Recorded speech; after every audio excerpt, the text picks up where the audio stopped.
Alhamdulillahi Rabbil Alamin. Alhamdulillahilladzi ja'ala as-salata tariqatal muttaqin wa ruknan min arkanid din. Wassalatu wassalam ala al-mab'uthi rahmatal alamin. Nabiyyina wa habibina wa qudwatina Muhammad ibn Abdillah wa ala alihi wa sahbihi wa man walah. Amma ba'du. Yang dihormati Saudara Muhaimin selaku pengacara majlis ataupun moderator, Muslimin dan Muslimat, para pencinta ilmu sekalian, Assalamualaikum warahmatullahi wabarakatuh. Alhamdulillah, syukur kita kepada Allah Azza wa Jalla pada hari ini, Rabu 22 November 2023, kita dapat mengadakan satu majlis ilmu membincangkan satu tajuk, iaitulah khusyuk dalam solat. Tajuk yang kita bincang ni satu tajuk yang penting. Khusyuk dalam solat ini adalah merupakan suatu intipati kepada solat itu sendiri. Sebab tujuan kita solat, aqimis salata li zikri. Allah Ta'ala sebut, dirikan solat untuk ingat pada Allah Azza wa Jalla. Jadi kalau kita solat dengan tak khusyuk, solat dengan anggota tanpa disertai dengan hati, maka solat kita itu tidak berkesan untuk mengubah jiwa, walaupun insya-Allah kita mengatakan dari sudut hukumnya, dari sudut gugurnya fardu sudah gugur sebab kita dah solat. Yang kita nak sekarang ni iaitulah ruh kepada solat itu sendiri duduk di mana. Maka duduk di khusyuknya kita solat, maka itulah yang besar di dalam kehidupan kita mengerjakan solat. Jadi para jemaah sekalian, pencinta ilmu muslimin dan muslimat sekalian, bila kita sebut tentang khusyuk, maka bagaimana kita nak jadi solat itu khusyuk? Sebab solat ini terbagi pada beberapa komponen. Yang pertama, dia ada syarat. Dia panggil syarat sah solat. Yang kedua, syarat wajib solat. Jadi kita syarat wajib solat dengan syarat sah solat. Syarat sah solat, mestilah orang tu berislam, berakal. Dia panggil tamyiz, sudah ada sudah ada pandai dia punya ilmu tentang bersih, orang kata cemar, cuci, sudah tahu. Kemudian kita mengetahui masuk waktu solat, menghadap ke arah kiblat, menutup aurat, suci daripada najis dan segala kotoran pada pakaian, tubuh dan tempat solat, suci daripada hadas kecil dan hadas besar. Ini yang kita katakan dari sudut syarat. Kemudian kita berpindah kepada rukun solat. Rukun solat ni ada 13 perkara, iaitulah niat, qiyam, berdiri, takbiratul ihram, membaca al-Fatihah, kemudian rukuk, i'tidal, sujud 2 kali, duduk antara 2 sujud, duduk tasyahud akhir, membaca tasyahud, baca selawat ke atas Nabi SAW, dan salam yang pertama serta tartib. Ini dia panggil komponen solat yang kita ada. Kemudian di sana banyak lagi dalam fiqh Syafi'i, sunat itu terbagi 2. Satu dia panggil sunat ab'ad, satu lagi dia panggil sunat hay'ah. Jadi sunat ada 2 kategori. Satu sunat ab'ad, satu lagi dia panggil sunat hay'ah. Jadi semua ni yang kita duk bincang hari ni dia panggil fiqh solat. Jadi fiqh solat di situ. Kemudian ada satu lagi dia panggil ruh solat. Dia panggil ruh solat itu duduk di mana? Yang ni saya nak fokuskan tajuk kita di sini saja. Kalau kita nak ngajar semua rukun, jawabnya tuan-tuan beli buku itu baca lah. Nah, beli buku fiqh solat itu baca. InsyaAllah adalah maklumat dalam kitab itu dengan olahan-olahan yang ada di sini. Maka bila kita sebut tentang solat secara zahir, solat ini terbagi pada 2. Yang pertama dia panggil solat yang zahir. Jadi semua rukun, semua syarat tadi, iaitulah solat yang zahir yang mesti kita kena ada. Mesti kita kena buat. Kalau tak buat itu tak jadi solat. Nah, tapi ada satu lagi solat yang patut diberi penekanan dan sangat penting ketika kita mendirikan solat, iaitu dah dipanggil solat batin. Tuan-tuan dan puan-puan jangan salah faham. Sekarang ni macam-macam istilah ada. Solat batin, solat makrifat, solat itu pakai niat saja. Itu tak masuk dalam kira-kira kita. Yang kita nak sekali solat batin, yakni zahirnya kita dapat zuhur 4 rakaat tak kurang, bukan 3, bukan 5. Itu zahirnya jelas. Rukun syarat kita dah buat, tapi isinya, rohnya ada ke tidak? Ini yang kita bimbang hari ini. Rohnya ada ke tidak? Oh, saya dah solat. Kita solat Alhamdulillah lah. Tuan-tuan yang jaga solat ni, kita kata Alhamdulillah. Sebab ramai lagi orang yang tak jaga solat. Tetapi kalau solat yang tidak khusyuk, mana bermakna tidak ada roh.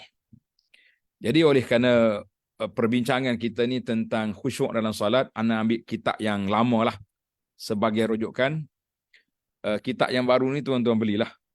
Kebetulan kalau ada di tangan saya ulah je buku ni, tapi belum sampai lagi kepada kita, sampai tajuk tak sampai buku. Ya. Jadi anda tak boleh nak quote dalam buku yang ada. Ya. Sepatutnya penganjur hantar buku dulu baru kita boleh ulas. Tapi tak apa. Allah Akbar. Tajuk yang diberi iaitulah khusyuk dalam solat. Jadi anda petik dalam kitab Syekh Daud Al-Fatani yang menjadi kebanyakan rujukan tempat kita ni, masyarakat kita ni, kalau bincang bab solat, jarang orang tak baca kitab Muniyatul Musalli. Dalam kitab Muniyatul Musalli, dia kata, dan demikian lagi. Saya baca teks dia lah, teks yang bahasa lama ni sebab bahasa klasik. Dan demikian lagi, setengah daripada orang yang memelihara akan sembahyang dan yang mendirikan baginya, ia mengekalkan dan menyungguhkan atas mengerjakan dia dengan berjamaah. Jadi selain daripada kita solat ni, satu lagi elemen penting dalam solat ini, dia panggil solatul jamaah. Kerana bahawasanya orang yang sembahyang berjamaah itu lebih atas sembahyang seorang diri dengan 27 darjat. Nah, ini Tuan Syekh bawa kepada kita hadis Nabi SAW menyebut tentang kelebihan solatul jamaah. Baiklah, maka orang yang memudahkan dengan laba ini, tuan-tuan dengar kata-kata Syekh Daud sentap kepada kita, bagi orang yang solat tapi tak solat berjamaah, dia kata apa? Maka orang yang memudahkan dengan laba ini, laba itu maksudnya keuntungan ini, dia punya profitnya tinggi, yang dibangsakan kepada agama lagi ukhrawi, padahal tiada payah pada menghasilkan dia, dan tiada penat untuk mencapaikan dia, maka adalah orang itu orang yang memudahkan agamanya. Dan orang yang tiada menghiraukan dia. Ini anak kata ayat Syekh Daud sentap dalam masalah ini. Dan lagi kerana kata setengah ulama, ianya fardu kifayah, diperang akan orang yang meninggalkan dia. Akan diperang orang yang meninggalkan dia sebab apa? Sebab ini seolah-olah kita tidak peduli, tak cana dengan yang sepatutnya kita ada. Jadi Allah Ta'ala beri peluang kepada kita, kita buat tak cana, kata orang. Apa mana tak cana? Tak ambil berat kepada apa yang telah diperintahkan oleh Allah Azza wa Jalla dan telah diberi peluang. Macam kita hari ni, tak usah kata apa, kalau ada supaya merkik ke, anak merkik ke, apa-apa merkik, buat apa ni, buat offer. Dah. Tawaran istimewa. Berebut orang pergi. Setengah-setengah kedainya 1,000, macam tak pernah makan sebulan.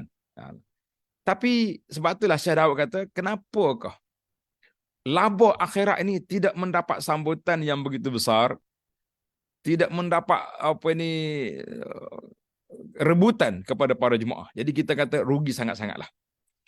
Maka jadi itu dia panggil muqaddimah Syekh Daud kepada bagaimana kita di antara cara-cara khusyuk yang besar, iaitulah kita lakukan solat secara berjamaah.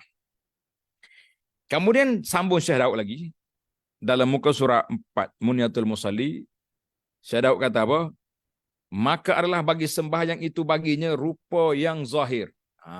Bagi solat itu ada dua. Satu, dia kata rupa yang zahir dan yang sempurna. Jadi ada dua rupa. Satu lagi rupa yang zahir, satu lagi dipanggil hakikat, rupa yang batin. Baik. Apa dia rupa yang zahir tadi? Baru kita masuk sikit. Maka rupa yang zahir itu, iaitulah syarat. Syarat solat kita tadi lah, seperti ruhnya. Syarat solat itu seperti ruhnya. Maka rukunnya seperti kepala dan badannya. Tuan-tuan, ini analogi bandingan yang mantap. Sebab kita boleh hidup tanpa tangan. Kita boleh hidup tanpa kaki. Betul tak? Tapi ada kau orang hidup tanpa kepala. Ini masalah kita ini. Tak ada orang hidup. Oh, dia ni maaf lah dah. Dia ni cacat ni tak ada kepala. Tak ada orang, tak ada atas dunia orang hidup tanpa kepala. Tapi kalau orang hidup tanpa kaki, tanpa tangan, ana dalam hidup ana ni Muhaimin pernah tengok seorang orang Melayu duduk di Mekah, nama dia Mak Timun. Mak Timun ni orang bawa dia pergi Masjid Haram, bawa dia dalam beldi. Sebab dia tak ada tangan, tak ada kaki. Allah Ta'ala beri pada dia. Kalau tanya tuan guru kita, dia kenal tu, Mak Timun tu. Itu dia orang lama dulu. Ana pun sempat, walaupun kita dah muda, tapi dia kata masih sempat lagi. Sebab apa? Sebab Mak Timun ni dah dengan kita. Jadi kita kata ini di antara perkara yang kita mau bincang sekarang. Baik. Maka dan sunat abad seperti anggota. Sunat abad seperti anggota. Sebab anggota ni kalau putus masih boleh hidup. Kita hari ni sunat abad kalau ditinggalkan kita masih lagi ada ruang. Apa ruang dia? Iaitulah kita boleh double ganti dia dengan apa? Dengan sujud sahwi. Kita boleh ganti dia dengan sujud sahwi.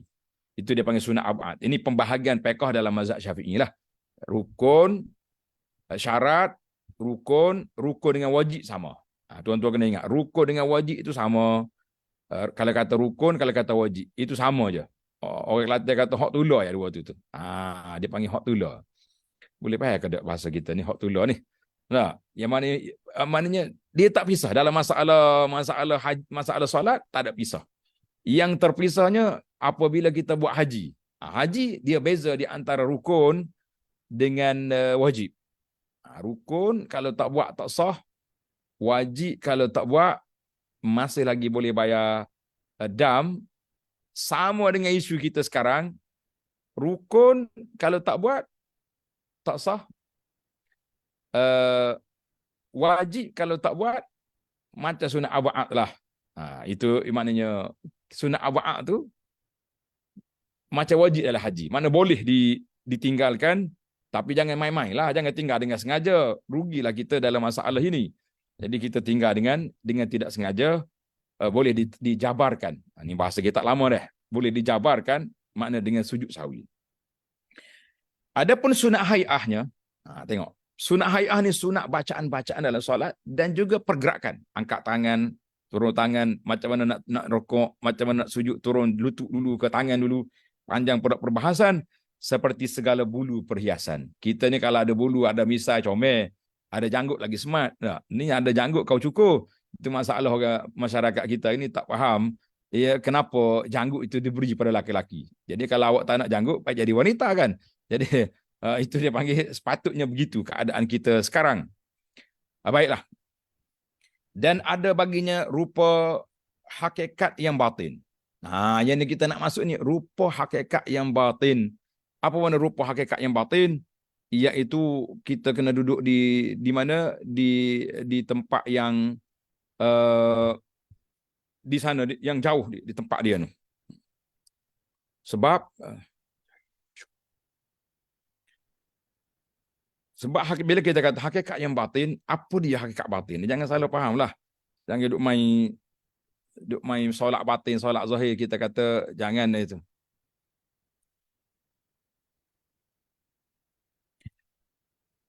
Dan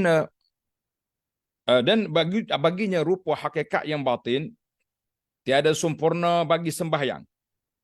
Dan tiada tamamnya, melainkan dengan mendirikan ia dengan kedua-duanya sekali. Maknanya kalau kita zahirnya ada, batin tak ada. Tak lengkap. Ada batin saja, solat khusyuk, tapi tak ada pergerakan zahir tidak ada. Kita kata ini pun tak jadi apa juga. Maka dua-duanya kena ada serentak, barulah kita rasa insya-Allah baru kita ada.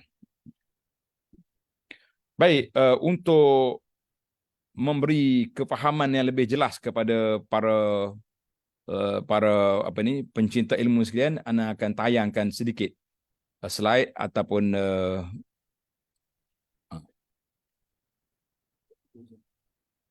cuba buka keizinan untuk kita tayang slide.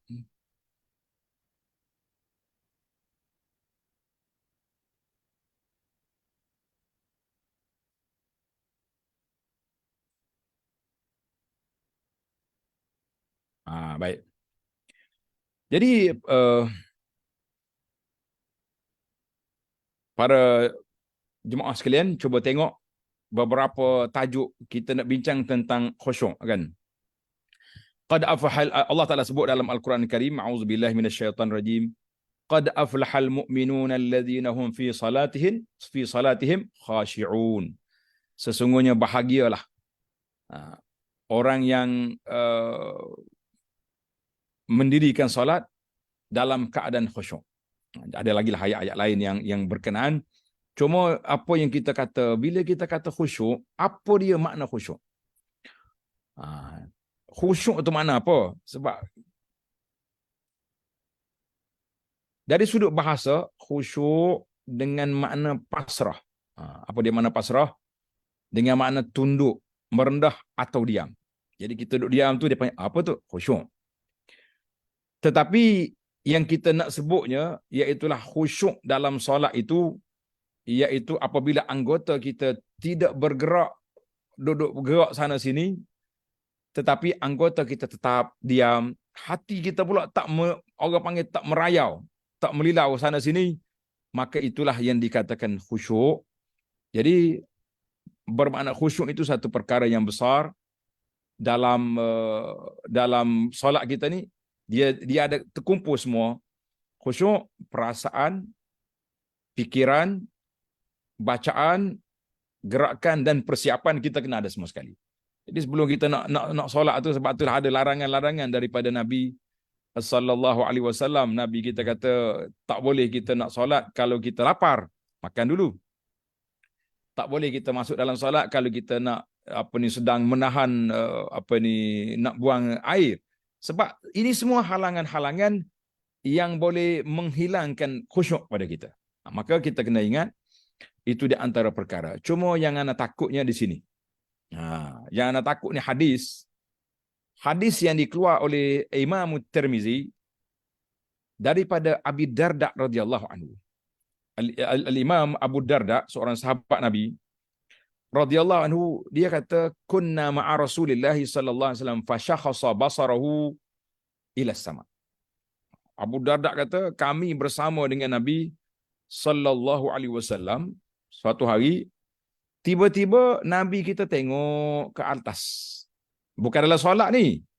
Ini bukan dalam solat ya. Nabi kita tengok ni bukan dalam solat. Jangan awak salah faham pula. Oh, Nabi solat tengok-tengok atas lah. Terdapat larangan tengok ke atas. Maka Nabi kata haza awanu yukhtalas ilmi minan nas. Allahu akbar. Ini yang saya rasa saya takut tadi. Nabi kata haza awan, ini adalah masa diangkatnya ilmu daripada manusia. Hatta la yaqdiru minhu ala syai', sehingga tak tahu apa manusia ni. Seorang sahabat nama dia Ziyad bin Labid Al-Ansari. Ziyad bin Labid Al-Ansari kata, kaifa yukhtalasu minna wa qad qara'na al-Quran. Wahai Rasulullah, bagaimana ilmu ini dihilangkan daripada kami, sedangkan kami sudah baca Quran. Kami baca Quran. Macam mana boleh hilang ilmu ini daripada kami? Sedap juga dia punya pandangan.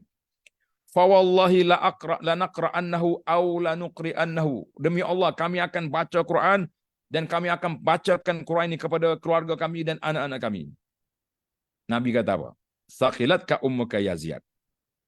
Susahlah macam ni Ziyad. Aku ingatmu ni termasuk salah seorang daripada orang yang alim, orang yang faqih di Madinah ni. Nabi kata hadhihi Taurah. Tengok kitab Taurat. Wal Injil, kitab Injil indal Yahudi wan Nasara. Taurat di tangan Yahudi. Injil di tangan Nasara. Famaza tughni anhum. Apa yang mereka dapat daripada dua kitab ini? Artinya, mu kata membaca Quran, tapi masalah sekarang ini yang disebut oleh Nabi sallallahu alaihi wasallam dalam isu kita ni, iaitulah kalau setakat baca Quran saja, tapi kita tidak memahami Al-Quran, kita tidak beramal dengan Al-Quran, maka Al-Quran itu juga akan hilang daripada ilmu ini. Diangkatnya ilmu dalam masalah apa? Dalam masalah amalan kita. Qala Jubair, seorang rawi dia kata, falaqitu Ubadah bin Samit. Aku pun jumpa dengan seorang sahabat Nabi yang lain, nama dia Ubadah bin Samit. Qultu ala tasma' ma yaqulu akhuka Abu Darda. Mau dengar kata tidak? Abu Darda telah meriwayatkan peristiwa dia dengan Nabi SAW. Nabi kata, awanu ikhtilasil ilmi. Ilmu diangkat daripada manusia. Dia kata, aku pun cerita kepada dia apa yang dikata oleh Abu Darda. Qala, kata di Ubadah, sadaqa Abu Darda. Benar Abu Darda. In syi'ta. Allahu Akbar. Dengar ni. Kalau kamu nak tahu, aku akan ceritakan kepada kamu bi awali ilmin yurfa'u minan nas. Di antara awal-awal ilmu yang diangkat daripada manusia, al-khusyu'. Allahul musta'an. Kita yang dengar ni, baca hadis ni, kita terus kata Allahul musta'an. Allah Ta'ala lah bantu kita. Sebab di antara awal-awal ilmu yang diangkat daripada hati manusia, khusyu'. Yush an tadkhula masjid jamaah fala tara fihi rajulan khashi'an. Mungkin kamu masuk dalam sebuah masjid solat jamaah, kamu tak jumpa seorang yang khusyuk. Kita kata hadal hadis atau asar ini rawahu Tirmizi bi sanadin sahih. Kita kata subhanallah. Jadi para jemaah sekalian, itu yang kita bimbang hari ini. Sebab apa bimbang? Sebab hari ini bila kalau berlaku apa-apa kes dalam apa ni, dalam masjid, contohnya imam tersalah ke, solat 5 rakaat ke, apa benda yang berlaku tak? Dia tak ada orang boleh tegur. Tak ada orang kata, tak ada orang confident kata, subhanallah. Tak ada orang boleh confident. Yang adanya, masing-masing bercakap kat belakang ada. Tak? Oh, dia kata, dia bercakap kat belakangnya, dia kata, aku rasalah, imam solat 5 rakaat tadi. Tapi kawan dia tanya, kenapa kau tak tegur? Aku pun tak yakin juga. Tengok orang sebelah bangun, relax je, selamba je bangun. Aku bangun juga. Itu menunjukkan satu masjid tak ada orang khusyuk. Allahul musta'an. Kita kata Allah lah yang bantu kita, para jemaah sekalian. Baik. Itu hadis itu menarik. Jadi cuma saya tak nak panjang-panjangkan lah. Kita pergi kepada perbincangan kita. Maka di sini, apakah perkara-perkara yang boleh mendatangkan khusyuk itu? Tengok. Perkara yang mendatangkan khusyuk yang kita nak belajar, kita tengok kepada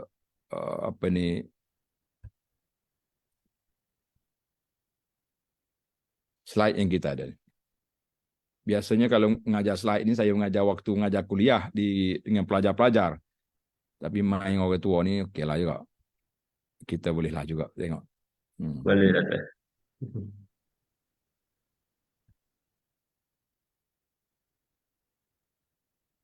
Tengok dia punya khusyuk. Dia panggil meraih sifat khusyuk. Bagaimana kita nak ambil sifat khusyuk ni supaya kita dapat, insya-Allah. Seorang tokoh, Al-Imam Al-Ghazali, contohnya dalam kitab di Ihya Ulumuddin. Al-Imam Al-Ghazali dalam kitab Ihya Ulumuddin, ketika menjelaskan bayanul ma'anil batinah allati tatimu biha hayatus salah. Dia kata, ketahuilah makna-makna batin yang mesti wujud bagi menyempurnakan kehidupan solat. Kita nak suruh solat kita ni mantap betul-betul, bagaimana ke keadaan dia? Macam mana dia punya keadaan? Terhimpun dalam 6 perkara. Terhimpun dalam 6 perkara. Jadi, apa dia 6 perkara itu? Iaitu dia panggil hudurul qalbi. Hadir hati. Mana kita solat, hati kita ada bersama. Jangan kita solat, hati kita duduk merayau, duduk di supermarket, duduk di mall, duduk di mana-mana, duduk kat dapur ke, Allahu Akbar, duduk nampak apa yang ada dekat dapur kita ni. Nasi ayam ke, nasi mandi. Nak kata apa tak? Itu dia panggil hudurul qalbi. Kemudian yang kedua, tafahum. Apa dia tafahum? Kita kena faham apa yang kita baca. Yang ketiga dia panggil ta'zim. Kita dah masuk dalam hati kita ni mengagungkan Allah Azza wa Jalla ketika salat. Kita nak mengagungkan Allah Azza wa Jalla ketika kita salat. Kalau tidak, tak nampak kita. Yang keempat, haibah. Rasa gerun. Takut pada Allah Azza wa Jalla.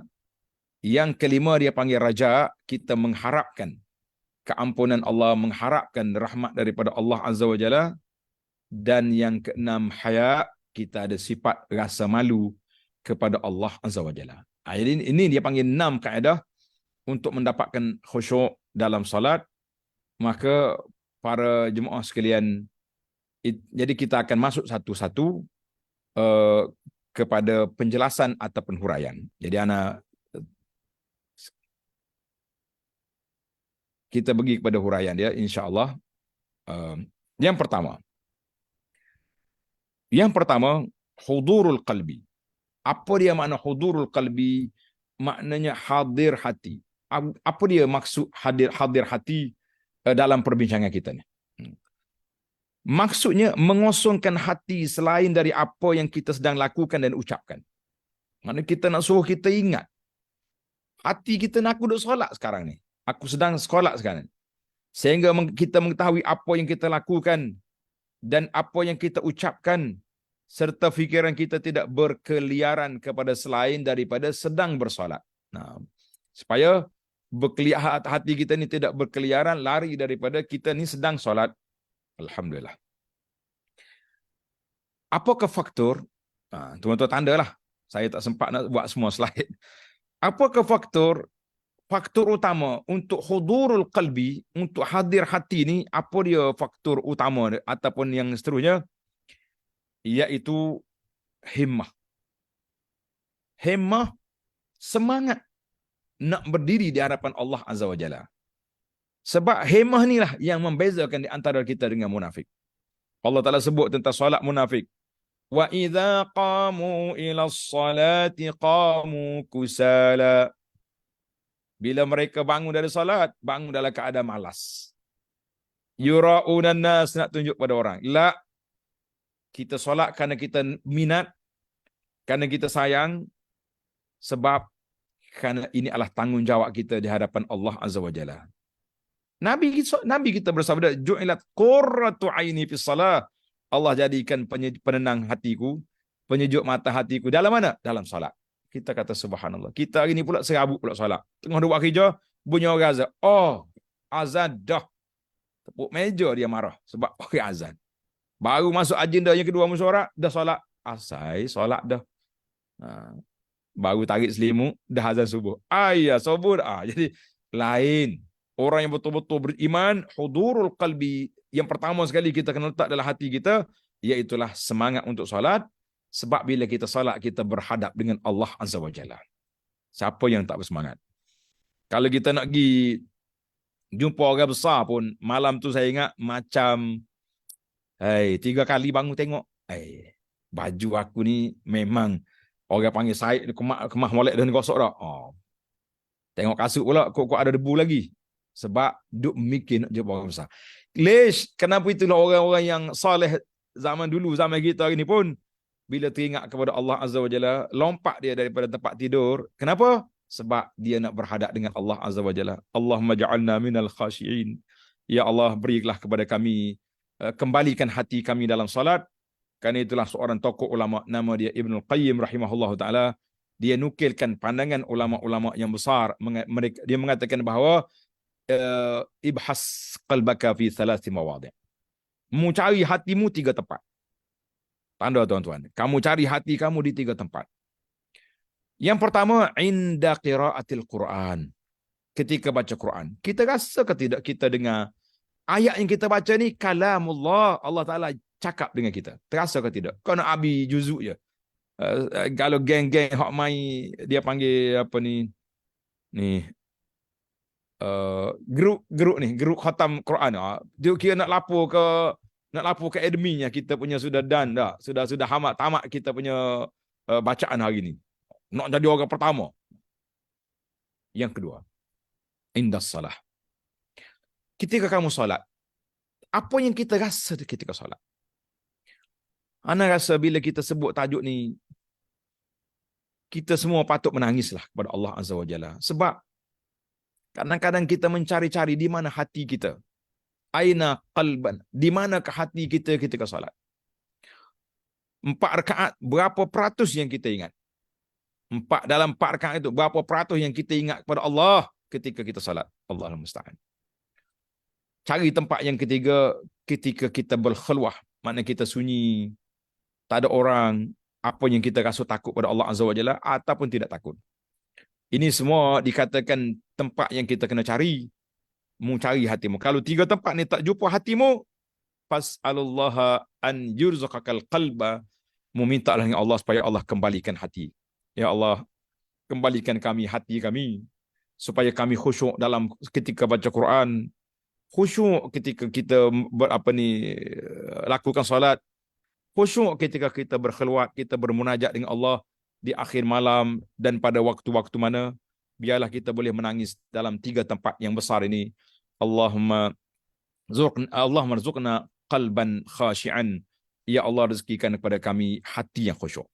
Jadi di antara doa yang kita kena belajar, iaitulah mencari hati yang khusyuk. Kalau tak cari hati khusyuk, kita tak tahu duduk mana kita punya keadaan para jemaah sekalian, di manakah hati yang kita nak khusyuk. Ini di antara doa-doa yang dimaksur ataupun yang diajar supaya kita belajar baca doa ni.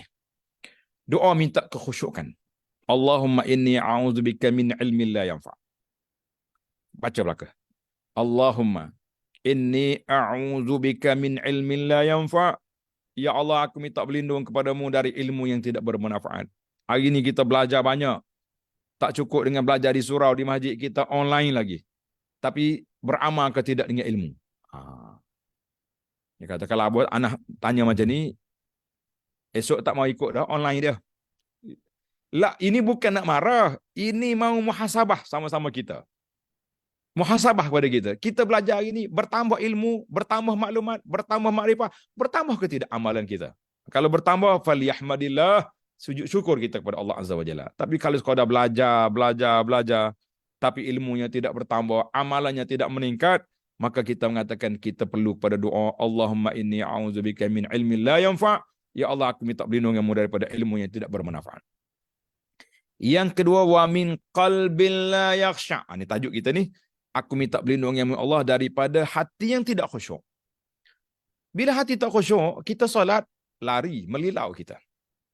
Seorang sahabat dia tengok seorang pemuda solat, garu, sana sini.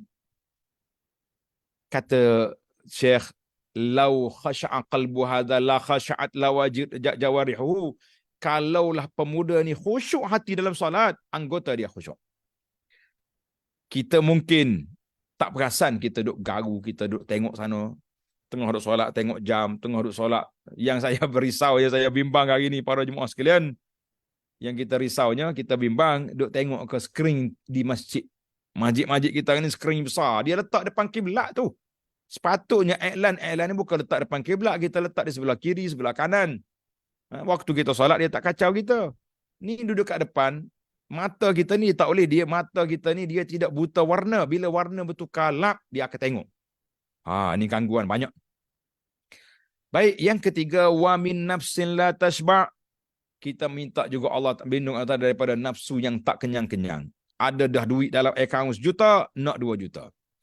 Nabi kata, lau kana libni Adam wadiyan min zahabin labtagha salisan. Kalaulah anak Adam ni ada dua lembah emas, dia nak yang ketiga. Wala yamla'u fahmu Adam ila turab.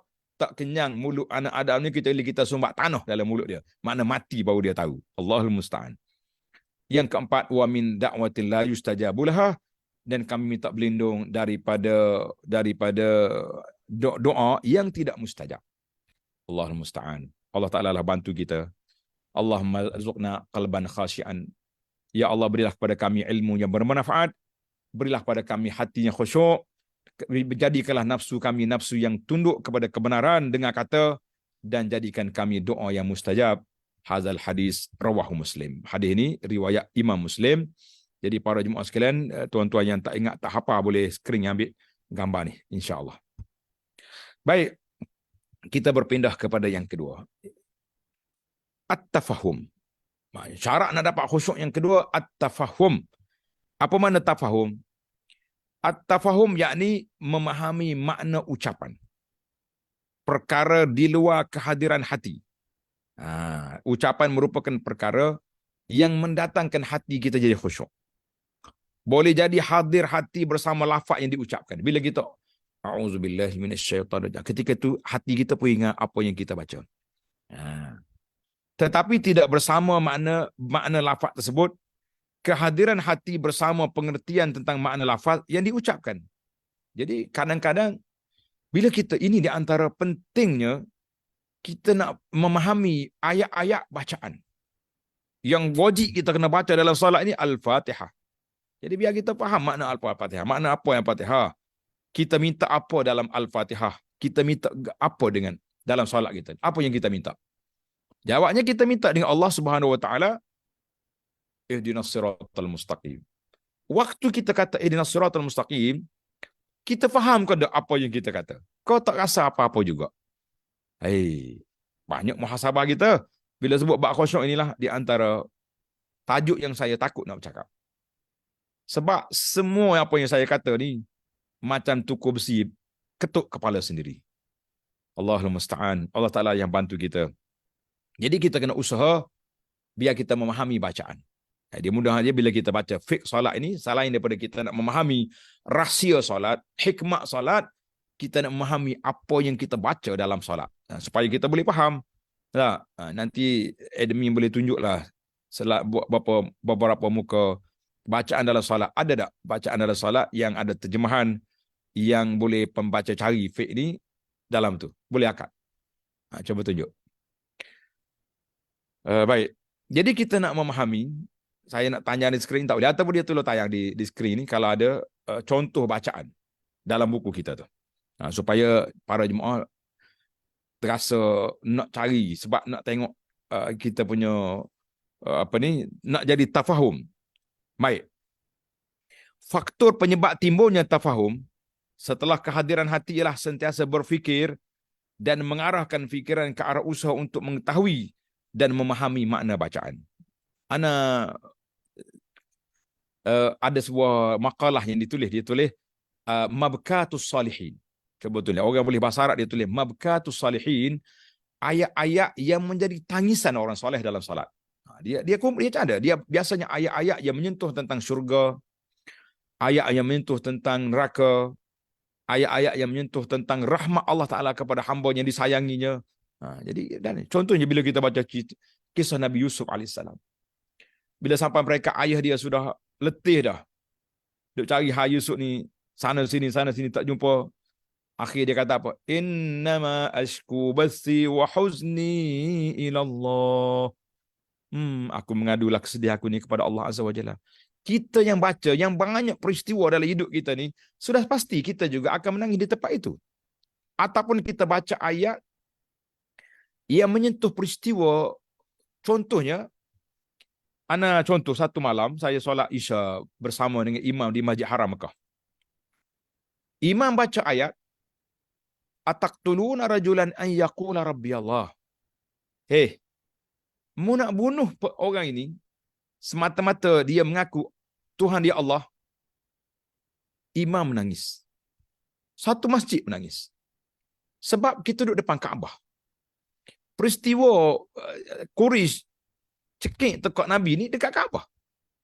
Abu Bakar yang sentak tangan Quraisy, dia yang baca Ataqtuluna rajulan an yaqula Rabbi Allah. Jadi itu dipanggil ayatun mabkatus salihin, ayat-ayat yang boleh menjebak tangisan pada orang soleh. Jadi kita nak suruh kita ni khusyuk dalam solat. Sebab itulah kenapa orang lain boleh boleh solat lama, berjuzuk-juzuk Quran dia baca. Sebab hati dia tadi, dia faham apa dia baca dan hati dia terikat dengan bacaan. Ada kata-kata motivasi dari seorang pendakwah zaman kita ini. Dia kata, qara'tu ahwal as-salihin. Aku duk baca cerita orang soleh khusyuk dalam solat. Satu juzuk, satu khatam Quran satu malam pun ada. Satu juzuk, satu rakaat pun ada. Aku duk fikir macam manalah dia orang ni boleh buat. Apa pemula yang dia dah buat. Bila datangnya handphone, adanya grup-grup WhatsApp ni, aku tengok ada orang tu duduk depan solat, dia tunduk sampai ke Isya tak bergerak-gerak. Orang azan Isya baru bangun. Orang lain, kita kata dua apa dia ni? Ataupun dia duduk di rumah dia sampai setengah malam duduk tengok. Rupanya apabila hati tu minat kepada sesuatu, dia akan khusyuk di situ. Kita dengan handphone kita ni, tuan-tuan dan puan-puan sekalian. Dengan grup-grup kita ada ni. Kadang-kadang duduk baca WhatsApp grup saja, ada berpuluh grup dalam tu, daripada lepas solat Isya sampai pukul 12 malam tak habis lagi grup. Itu tak tengok lagi video pendek, tak buka TikTok lagi tu. Oh, kalau buka TikTok apa jadi lagi? Maka dia kata aku dapat kesimpulan bahawa apabila hati suka, cinta, terikat dengan sesuatu, maka dia akan khusyuk, dia tak peduli apa yang ada di sekeliling dia. Allahu akbar. Ini. Jadi para jemaah sekalian, pentingnya ilmu tafahum. Ilmu tafahum ni ilmu kita mencari, memahami ayat-ayat yang kita baca sangat penting. Kemudian yang ketiga, ta'zim. Apa dia ta'zim? Ta'zim merupakan perkara di luar kehadiran hati dan kepahaman. Jadi ta'zim adalah tambahan ke atas kedua-duanya, iaitu merupakan keadaan hati yang zahir daripada makrifah kesedaran. Maknanya kita nak rasa, kita nak mengagungkan Allah Azza wa Jalla yang kita berhadap dengannya sekarang. Jadi bagaimana kita nak dapat ta'zim, nak dapat ini? Yang pertama, melalui kesedaran makrifah akan kemuliaan keagungan Allah Azza wa Jalla. Kita kena tahu kita berhadap dengan Allah yang Maha Agung. Allah tengok kepada kita. Allah tengok kepada kita. Maka itu kuat. Dan yang kedua, kita kena makrifah hinanya diri kita di hadapan Allah Azza wa Jalla. Karena itu, para jemaah sekalian, tempat yang paling dekat dengan kita dengan Allah dalam salat, aqrabu ma yakunul abdu min rabbih wa huwa sajid. Tempat yang paling hampir kita dengan Allah Azza wa Jalla dalam salat kita ni di mana? Ketika kita sujud. Tempat yang paling hampir dengan Allah ketika kita sujud. Jadi bila kita sujud, tempat yang paling hampir. Kenapa? Sebab tempat yang paling mulia dalam tubuh seorang manusia, wajah, muka. Sekarang waktu kita sujud, kita letak di mana muka kita? Letak di mana? Kita letak di atas lantai. Lantai dipijak oleh semua orang. Ini musim hujan. Musim hujan kalau orang naik dengan kaki basah. Hai, kalau dia pula kaki sebayan, tak tahulah sebayan ni orang kalau lupa kata apa. Kaki hok makan dia air, dia ulak makan di putih tu kena makan ulak. Bau. Tapi kita sujud di tempat orang pijak. Hina kita di hadapan Allah Azza wa Jalla, barulah kita tahu keagungan kerana Allah. Kalau kerana orang lain, kita tak letak muka kita atas. Sebab itulah bila ada orang mari dia kata, kenapa ustaz tak belah lutut lagi tu? Nah, saya ni sakit, Allah Taala lah bagi kesembuhan insya-Allah. Saya tanya doktor-doktor yang nak buat lutut ni, dia kata 1/10 saja yang boleh sujud, boleh duduk atas sujud kalau sudah ni. Nanti kebanyakan orang belah ni dia akan duduk atas kerusi. Saya kata biarlah, saya berjalan berjengket-jengket, tapi saya boleh letak muka di atas lantai. Allahumma ja'alna minas sajidin. Ya Allah, jadikan kami orang sentiasa sujud padamu. Amin ya Rabb. Pagi, petang, siang, malam, supaya kita menghampirkan diri kepada Allah dalam keadaan kita menghinakan diri kepada Allah dengan sepenuh-penuh hati. Amin ya Rabbal Alamin. Baiklah. Yang ketiga, haibah. Apa dia haibah? Haibah ni tambahan ke atas ta'zim. Ta'zim itu kita mengagungkan Allah. Haibah ni kita rasa takut pada Allah Azza wa Jalla. Kita rasa takut pada Allah Azza wa Jalla. Jadi bila kita takut, bila kita duduk depan orang yang besar ya, kita takut, tak bergerak kita, diam je. Nak garu pun jadi slow-slow, takut mengganggu majlis. Ni kita dah habis benda, habis garu, habis di manakah haibah? Sebab haibah ni benda tertanam dalam hati. Haibah ni, perasaan takut ni tertanam dalam hati. Macam kita hari ni. Nah, bila kita jumpa orang yang kita rasa hebat, tok guru kau, tok syekh kau, kita takut nak bercakap depan dia, takut. Nak tengok dia, takut. Jadi itu di antara haibah. Ada seorang sahabat Nabi ni, Amr bin Al-As radhiyallahu anhu. Dia kata apa? Dia kata, aku waktu muda nak bunuh Nabi SAW. Bila dia masuk Islam, aku duduk depan Nabi, aku tunduk ya. Aku nak tengok muka dia, aku takut haibah. Kalau orang suruh aku sifatkan wajah Nabi, tak mampu nak buat. Tak mampu nak sifat. Kerana aku tunduk, aku tak mampu nak beradab dengan muka dia. Allahu Akbar. Jadi begitulah orang-orang yang dapat khusyuk. Sebab apa? Sebab dia rasa, dia menjiwai, dia sedang berhadapan dengan Allah yang Maha Agung, Allah Ta'ala yang Maha Besar. Maka kita mengatakan ini satu perkara yang besar. Yang kelima, raja. Apa dia raja? Berharap pula. Merupakan tambahan Berapa ramai orang yang mengagungkan seorang raja yang diharapkan kebaikan. Seorang hamba sudah selayaknya mengharapkan dengan solatnya ganjaran daripada Allah Azza wa Jalla, sebagaimana ia takut akan seksaan apabila cuai. Jadi itu sebab hari ini kalau kita tengok, bila kita sudah solat, lepas aja solat, apa yang kita baca? Anda tengok macam-macam versi imam ni macam-macam. Tapi kalau kita kaji dalam hadis, dalam sunnah Nabi SAW, lepas solat, Nabi kita istighfar. Astaghfirullah, Astaghfirullah, Astaghfirullah. 3 kali istighfar. Jadi orang tanya, apa sebab Nabi kita istighfar? Lish, kenapa? Jawab dia, hadis ni diriwayat oleh Thauban, hadis sahih. Nabi kita SAW dia bimbang. Dengar ni tuan-tuan. Dia bimbang, takut-takut dalam solat tadi ada yang tak sempurna. Subhanallah. Sebab tu ya, Assalamualaikum warahmatullahi wabarakatuh. Astaghfirullah, Astaghfirullah, Astaghfirullah. Itu yang sunnah. Tapi kalau tuan-tuan solat, tengok di solat di masjid kita, di surau kita, imam dia baca dalam macam-macam versi yang disusun oleh dia sendiri ataupun dia ikut guru dia. Tapi yang penting bagi kita dalam bab fiqh solat ini, dia kata kita ambil hadis Nabi, wasallu kama ra'aitumuni usalli. Nabi kata solat ikut seperti aku buat. Jadi macam mana kita nak tahu? Kita kembali kepada riwayat-riwayat hadis yang ada dalam kitab-kitab. Yang muktabar adalah hadis yang terakhir, haya, iaitulah sifat malu kepada Allah Azza wa Jalla. Ini yang kita bimbang ini, kita malu, takut apa? Allah beri pada kita nikmat, Allah Taala beri peluang kepada kita, tapi kita pula tak khusyuk dalam solat, kita pula tak menyempurnakan solat dengan sempurna, maka kita mengatakan inilah yang kita bimbang, yang kita takut. Itu 6 perkara dia panggil dalam kitab Ihya. Imam Ghazali kata syarat-syarat nak dapat khusyuk dalam solat. Kita mengatakan mudah-mudahan insya-Allah para jemaah sekalian kita dapat melakukan apa yang telah disebut tadi, 6 kaedah untuk mendapatkan khusyuk dalam solat biiznillahi azza wa jalla.